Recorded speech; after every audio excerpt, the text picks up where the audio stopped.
So it's been a long time, a really long time, since I have lost an episode due to tech issues. To give you an idea of what I mean by tech issues, here's a clip from the first recording of this particular episode. Hey, what's up guys? Toogie here, back again.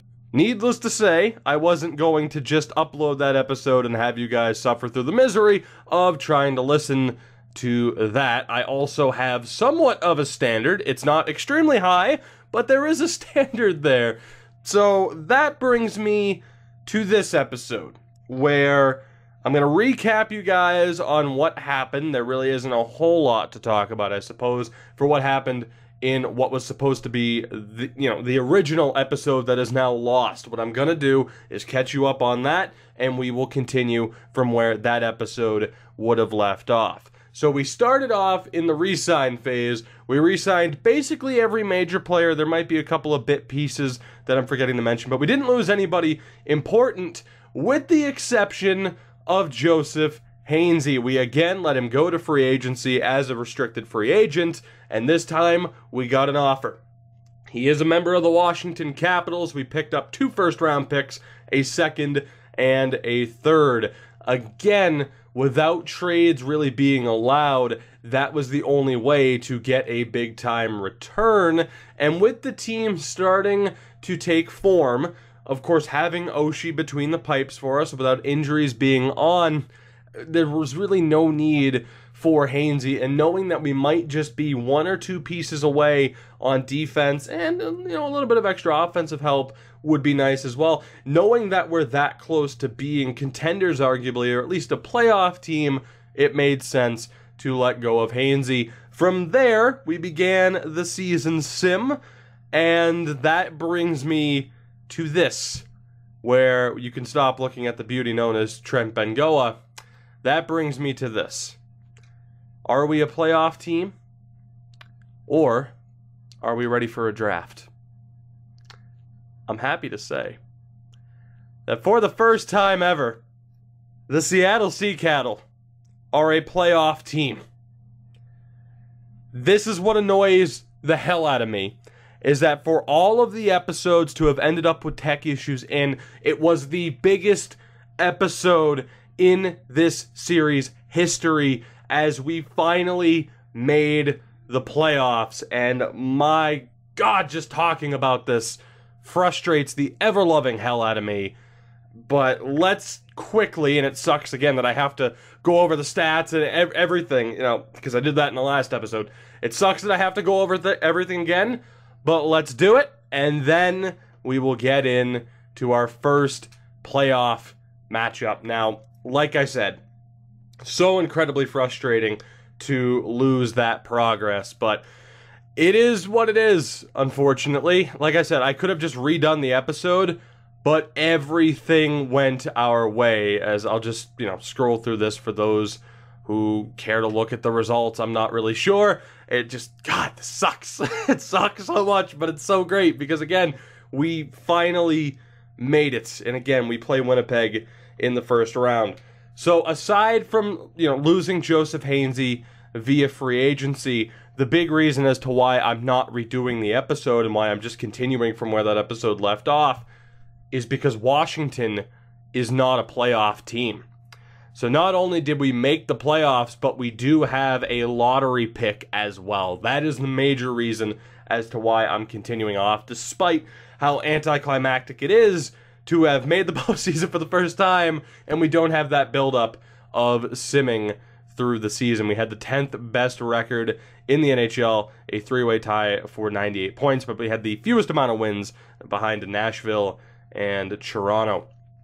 In terms of our goals for per game, what was it, a 2.54? So a mid-table number there. Our goals against per game happened to be a 2.35, one of the lower numbers in the league.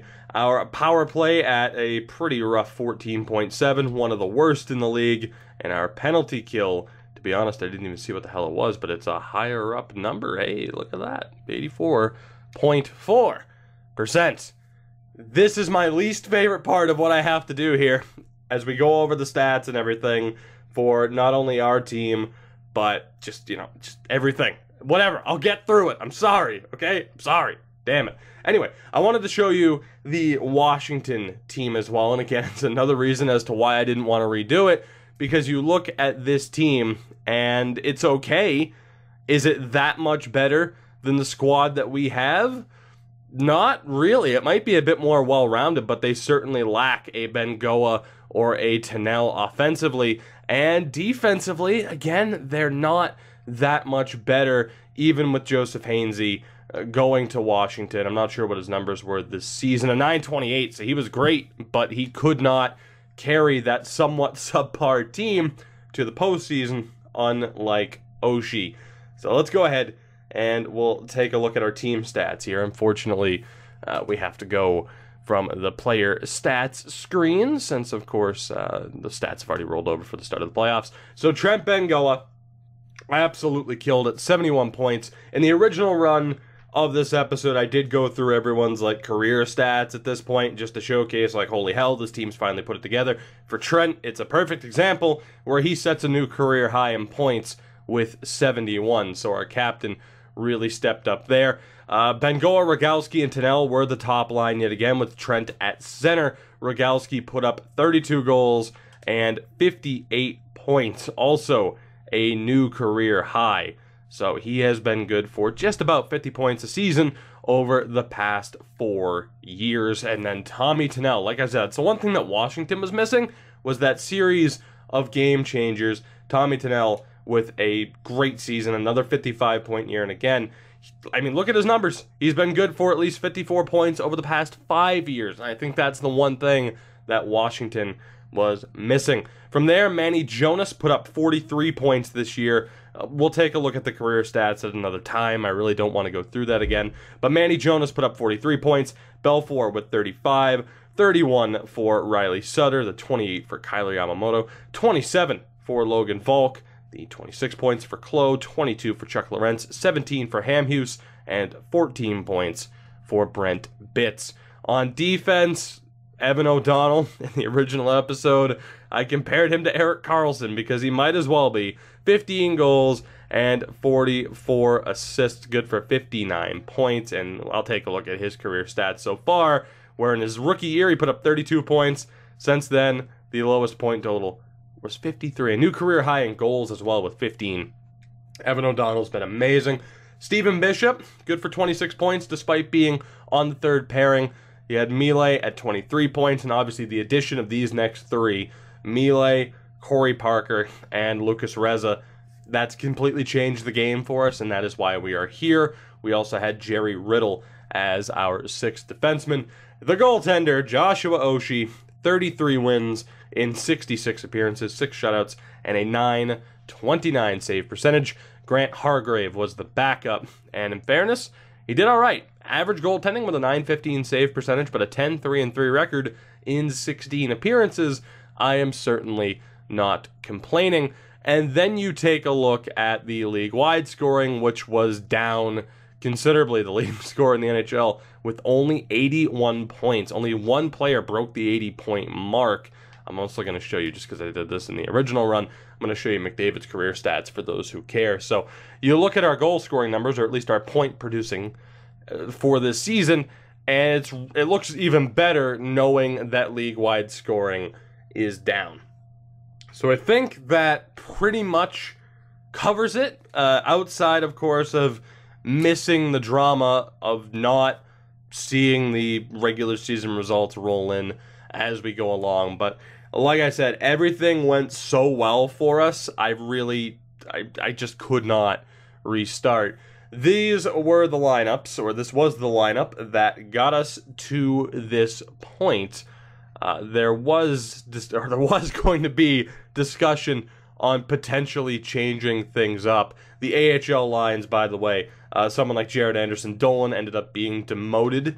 He had a pretty good season, though, with 49 points. Veterans like him, Geeky, Jake Bengoa continues to be a monster at the AHL level. 4 straight 50-point seasons since being sent down. The lowest was a 48-point season.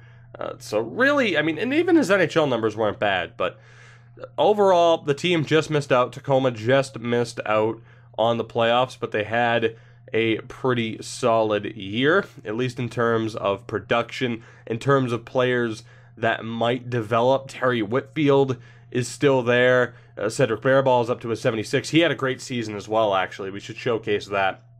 61 points in his rookie season at the AHL level. But overall, we didn't have a ton of prospects that, still had the chance to develop. The fourth line is a decent example of that, though, with Todd Champion and Bear Rintoul.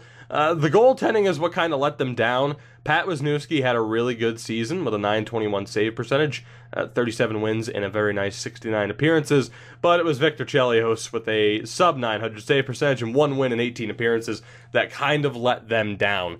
So had Chelios had anything to his game, we would have seen a double postseason appearance. Tacoma would have made it as well. And actually, let me double check how close they were before we really get into this. We'll take a look at the Winnipeg lineup, and of course, it is a playoff video from there. So yeah, they finished on 86 points, so a little bit better backup goaltending, and they probably could have hit the 93-point mark. I think they could have made it, but that's all right. It was by far their best season yet. And a full look at the bracket for those who care. Feel free to pause the video to take a look at every matchup. I'm backing out in 3, 2, 1. There you go. So now I think that covers everything. It's kind of tough to, at least it's tough for me to be like, okay, here's everything that happened, especially when I'm having to say it for the second time. It's somewhat annoying. I'm going to leave the lineup the same, at least to start the series. Might not be the best way to go about things, but we'll see how it goes. I know our power play was a bit weak, though, but I'm not really sure what else we would want to do to change that, aside from maybe dropping Belfour. That might actually be the best idea. So we'll just reunite the two top lines, and we should be fine. The impressive thing, I would say, at least defensively, would be Bishop having as many points as he did without having any power play time. So Stephen Bishop had a spectacular season for us, at least in my opinion. So that is the lineup that we are going to roll with. And with that said, I'm just trying to make sure that there's nothing I missed out on. We lost Hainsey, but it worked out well. Again, Washington didn't make the playoffs, so not only do we have a postseason appearance, we have a lottery pick. You've seen the stats, you've seen the numbers. I think we're good. So with that said, it is time to move on. How to take out the drama of a 40-minute episode and just, squash it down to 13 minutes or so. Yeah, not too happy with it, but there's nothing I can do other than to move forward. So let's go. Let's take a look at this Winnipeg Jets lineup that we will be facing and scoring off against in round 1. Again, our first ever postseason appearance. It's taken us this long, but we finally made it, and hopefully it still feels somewhat special knowing that we finally made it here. So this is the team, the top line of former #1 overall pick James Pittis. He was selected #1 in 2026. It was his 4th season, and he put up 77 points. Again, knowing that the leading scorer only put up 81. Great season for him, and an obvious threat. We have 38-year-old Mark Scheifele still kicking around. How did his point? Wow, Jesus. I'm going to be really intrigued to see his final career stats.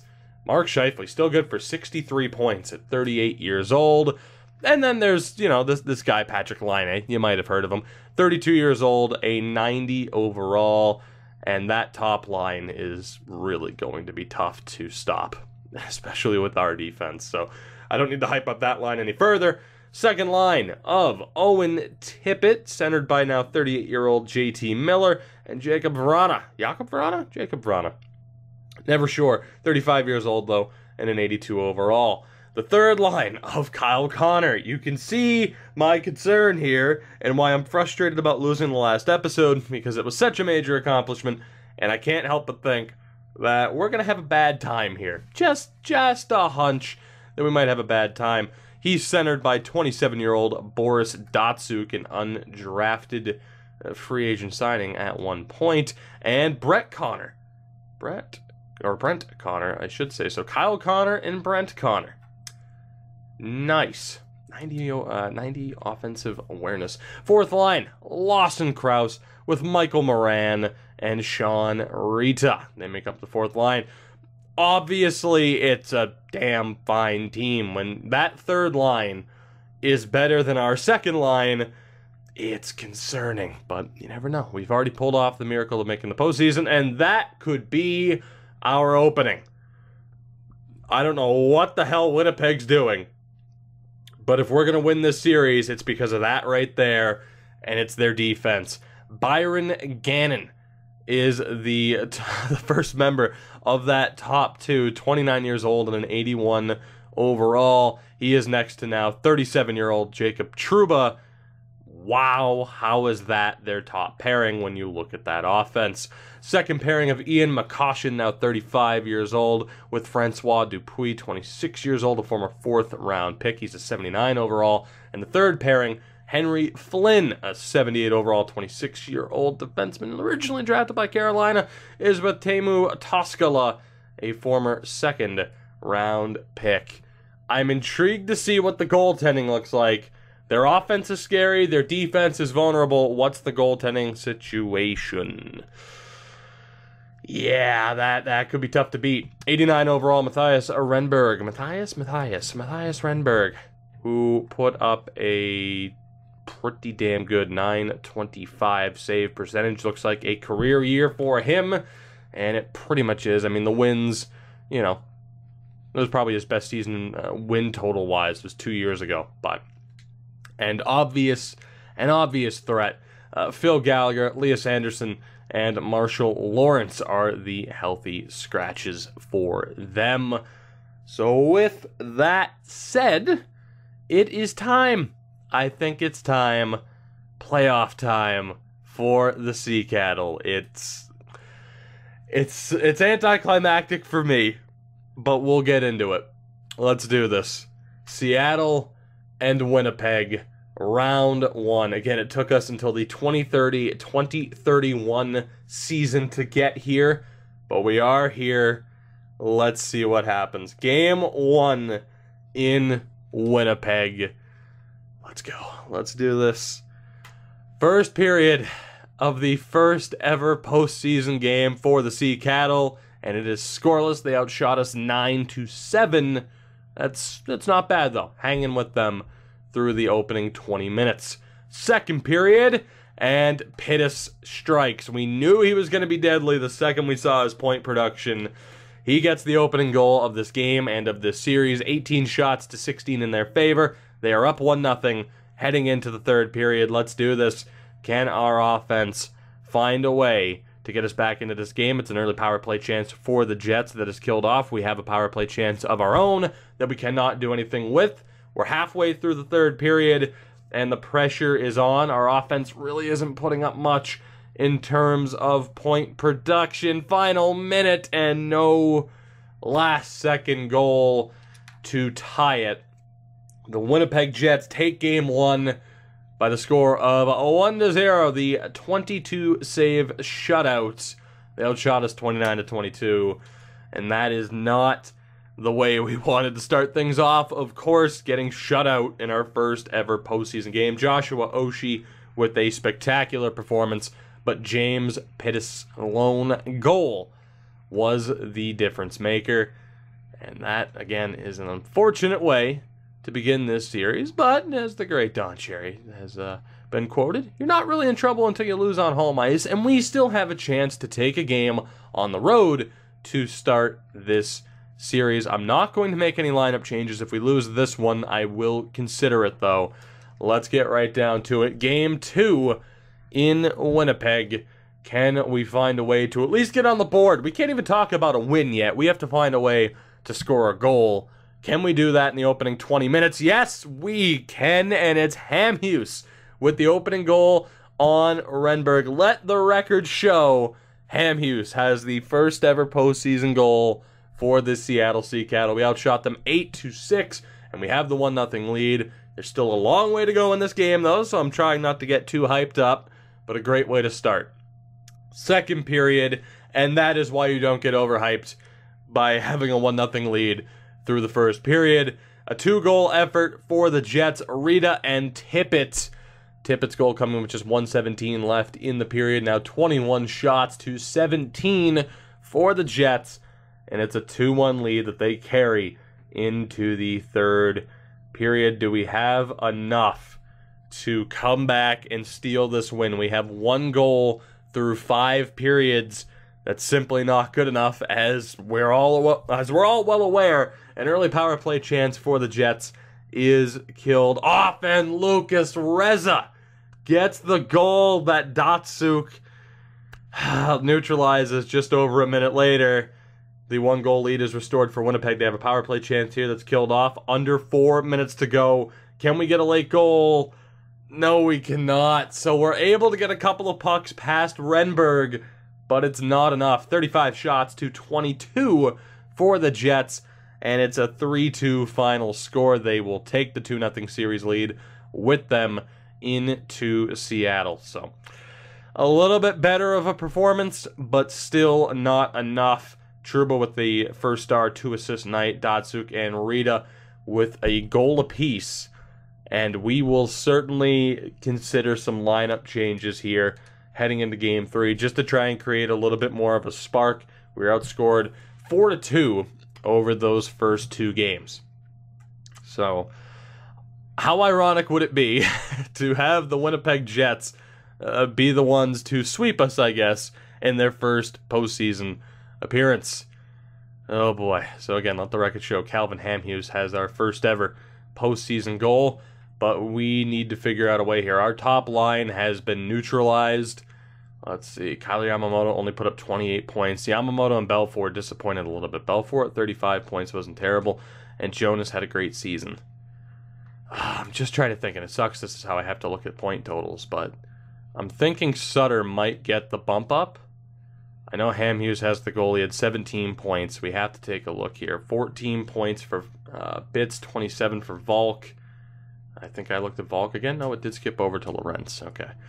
In terms of calling anybody up, I mean, I'd be tempted to scratch Bitz just because of the lack of production, but he's not a bad fourth-line option. I mean, again, in terms of our main call-up options, it would be Anderson Dolan, or we give the chance to Cedric Barabal this early on in his career, but I don't think we're going to do that. Oh, boy. You know what? Let's just go ahead. I'm going to bump up Sutter. And from there, we might be okay. We just really need our top line to get going. Defensively, Parker and Mealy, they've gotten picked apart a little bit, so I'm going to make a change there. We're going to go Parker, Bishop, Riddle, and Mealy. And goaltending-wise, Oshie's been solid with a 937.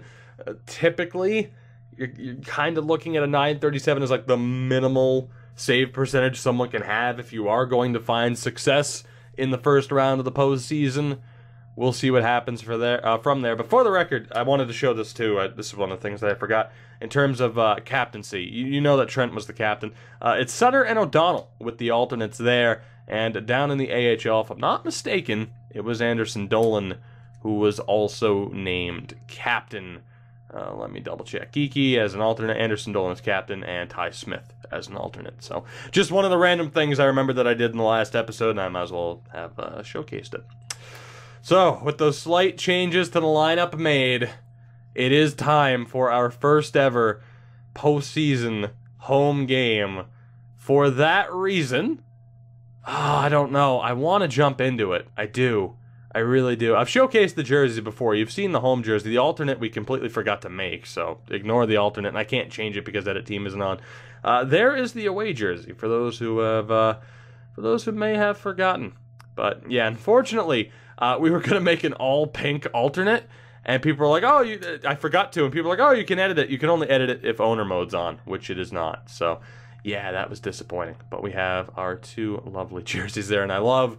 You look at the two best players on each team. Line 8 just towers over Trent Bengoa. I do want to showcase the home arena. Of course, we may do that in this game. I may jump in to the third period. Of course, there won't be anything special at the start of the game aside from the rally towels anyways. So it's all well and good. Game 3, our first ever home game in the postseason. Can we get off to a good start? Let's find out. First period, and it's a goal apiece, and it's Bits. We left him in the lineup, and he delivers, so that's tremendous. Unfortunately, Mark Scheifele scores with 30 seconds left in the period. They outshot us 12-10, and we are tied at 1 goal apiece at the end of the first period. Second period, can we get back on the board? Yes, we can. It's Clow with the lone goal of the period, 23 shots to 21 in our favor. And we're also up 2-1 on the scoreboard heading into the third period. Oh boy, we're 20 minutes away, but what a long 20 minutes it's going to be. Let's get it going. Third period of Game 3, we have an early power play opportunity that we cannot do anything with, as we're just trading power play chances here. My God, this is ridiculous. Nobody can capitalize, though. We are halfway through the period. Under 7 minutes to go now. Can we hold on? Can we get our first ever postseason victory? 57 seconds left, and for that reason, I am going to jump in, because I want to see this. If we're going to win, damn it, I want to see it. We are 57 seconds. I have it set to 20 minutes real time. That's fine. We are 57 seconds away from our first ever postseason victory. Will it happen here? Your first look, I don't even remember. I think we just went with the Key Arena for an arena name. Let's do this. Come on. We are so close. Can we seal the deal here? Can we get the job done? Let's find out. 57 seconds left. Klo, who looks to have the winning goal, almost hooks Datsuk. It's the Connor and the Connors and Datsuk line. They changed it. Flynn is out. Winnipeg pulls the goalie. Datsuk, I'm surprised, didn't pull the trigger there. Flynn for Datsuk in front. Shot goes high. Bouncing puck. Get it out. Get it out. Kyler, longtime member of this team, tries to just send it up ice. It gets cleared at the very least. 30 seconds to go. Pittis gets it to, I forget his first name, but it's a Connor. Oh, Jesus, get it out. 20 seconds left. Kyler loses it. Datsuk's a back-checking machine. Yamamoto, go. Go, Kyler, go. Fake shot. Gets fucking destroyed. Oh, my God. 9 seconds left. Can we hold on? Yamamoto couldn't pull the trigger. It's Connor. Back for Pittis. Shot blocked. O'Donnell. Deflection goes wide. And the Seattle Sea Cattle hold on somehow, some way. I forgot we went with green goalposts and they look horrific. The Sea Cattle have their first ever postseason victory. My God, I hope Kyler Yamamoto is still capable of walking. There you have our lovely, lovely mascot, affectionately known as the Doof Shark, if I do remember correctly. I made this team on stream so long ago. All of these highlights will just be of Oshie somehow keeping us in it, and of Kyler getting absolutely destroyed right in front of the Doof Shark. But damn it, we held on to get the win. A lack of offense, yeah, you don't say. You don't say. So, I mean, yeah, you know, I'm trying to get you a quick look at the arena because we didn't really do that because, again, this wasn't going to be a series. Oh, God, we went with the green board trim as well. I just remembered certain things about this arena that I wanted to change that I never did. But, yeah, we went, I mean, it's not like a replica of the Key Arena. There's the giant Doof Shark in the corner. Is the mascot? Hey, there he is. Look at him. Look at him. Can I get a look at his number? Or not his number, but his, what was it? Oh, that's right. Say hello to Seymour Adel, the Doof Shark. Number 32. All right, I think we're good. My God. By God. We have a playoff victory. We beat the Winnipeg Jets in Game 3. We are not out of this series. A monumental moment for us, though. We make the playoffs for the first time, and we get our first postseason victory as well. So at the very least, we are better in some ways than the Winnipeg Jets. If I had to guess, I'd still say we're going to fall short in the series. But again, miracles have happened before. Now, we're not going to make any changes to the lineup. Let's go. Game 4. Can we keep up that momentum? Can we defend home ice? I mean, if you want to roll with stupid internet memes, I mean, we're undefeated on home ice, you know, so How are you gonna defeat the undefeatable on home ice, Winnipeg? How are you gonna do it? How are you gonna do it? First period of Game 4, and that's how they're gonna do it. The other Connor gets a goal just over 2 minutes into the period. We outshot them 14-4, but they walk away with the lead at the end of the opening 20 minutes. Obviously a disaster for us. Oh boy. All right, a little bit nervous now. Just a little bit nervous now. Second period, scoreless, 25 shots to 14 in our favor. Unfortunately, we are struggling to find the back of the net yet again. It'll come down to the third period, down by a goal despite outshooting them. Can we get the job done? Third period here of Game 4. Can we tie this series back up, or will Winnipeg have a 3-1 lead heading back home for Game 5? We're unable to take advantage of that power play. 10 minutes to go in regulation. We've been shut out 1-0 before in this series. Under 3 minutes to go now. We have a late power play opportunity that we take advantage of. It's O'Donnell with 33 seconds to go. Our defensive leader, arguably the best player on this team. Could you imagine? Could you imagine? Just the pop of the crowd as O'Donnell scores with 33 seconds to go in Game 4. God damn it. We have tied this up. We are going to overtime. 39 shots to 25 in our favor. O'Donnell finally beats Renberg again with 33 to go in regulation. That brings us to this overtime. And if anyone's going to win this, I'm going to say it's either Belfour or for them, that Datsuk guy seems like a bit of a pain. Let's do this. Overtime in Game 4. Will there be an early winner, and will it be the result that we want? No early winner. There is still a chance for the results that we want, and I called it. Damn it, I called it. I probably jinxed myself there. Datsuk with the overtime game winner. A robbery from Renberg. 42 shots to 29. But it's a 2-1 final on the scoreboard for Winnipeg. A very, very disappointing result. And we are now 1 game away from elimination here in the first round. So much for that perfect record at home. It was a great performance from the team offensively, but a better performance goaltending-wise from Matthias Renberg. Oshie had a great game as well, but it just wasn't enough. Datsuk with the overtime winner. And we now have to go back to Winnipeg for Game 5, down 3-1.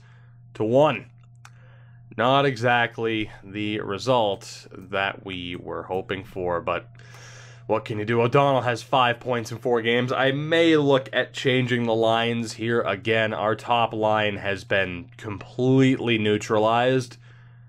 Jonas as well. A lot of our top point getters have been just dead quiet, and that's obviously not the ideal way to success.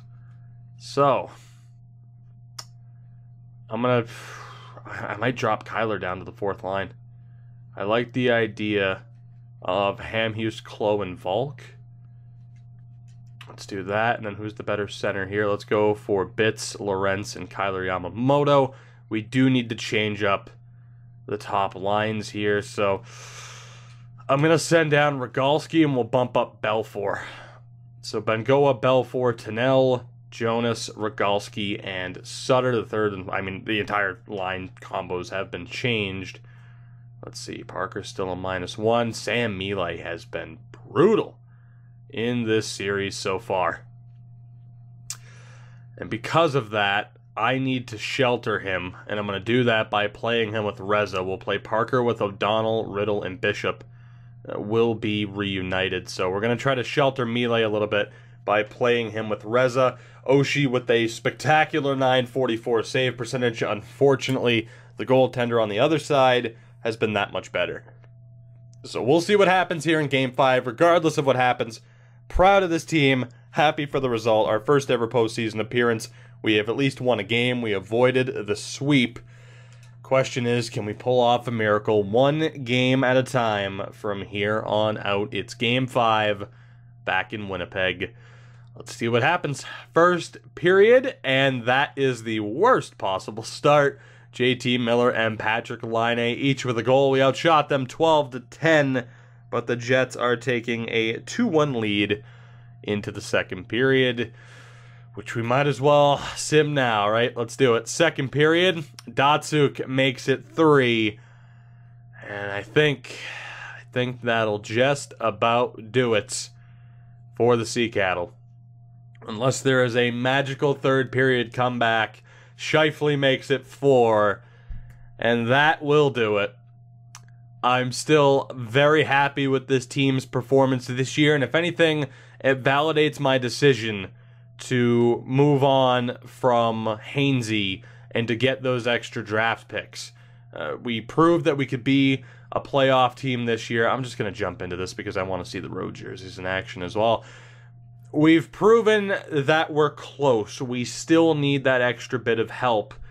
Obviously, we'll have 2 first-round picks this year and next, as well as the extra second and third this year. So, you know, within the next couple of years, that is our window. Before Oshie and Bengoa hit their mid-30s, that is the cup-winning window. Whether or not we are able to do that, time will tell. But for now, we will sit back and celebrate this team, even though they've fallen short in the first round. We will sit back and celebrate this team that we're finally able to put it together. We made the postseason. Let's hope Kyler doesn't get murdered here. At least turn over the puck. That's fine. Kyler's got nowhere to go. Melee for Lucas Reza. We'll at least try to break the shutout. Renberg, though, with the save with 37 seconds to go. Evan O'Donnell, what a leader he is. We have some great pieces on this team, but we are still just a few pieces away. And of course, we do have some players that are continuing to develop. Defensively, we have Wakabayashi, who I actually just remembered that I tried to sign, kind of like the Torrey Krug, the postseason edition, just to see if he could make it, even a Charlie McAvoy comparison. So unfortunately, I wasted a year on his entry-level deal, which isn't really the biggest issue in the world, but I tried to see if I could bring him in, and it didn't happen. But we still have some reinforcements coming as it is. Those extra draft picks, oh my god, what a save. Those extra draft picks will only help. See, Bishop, take the shot. Deflection bid for Klo, and there we go. Well done by Klo to at least ruin the shutout. I will take it. No shutout for you, Renberg. Deal with it. Eric Klo gets his second goal of the postseason. Starts at the point shot from Bishop, the deflection bid, and he buries his own rebound. So there you go. We at least ruined the shutout here in Game 5. I don't think we're getting 3 more goals in 17 seconds. Just call it a hunch, but, you know, anything can happen. Oh, go for the rebound. Damn, big save there. Tannell, win it, please. Please. Oh, Tannell. 5 seconds to go, and that'll do it. The Winnipeg Jets will eliminate the Sea Cattle in 5 games. They are moving on. I said that very awkwardly. They're moving on, but at the end of the day, what a major step forward for our team to make the postseason for the very first time.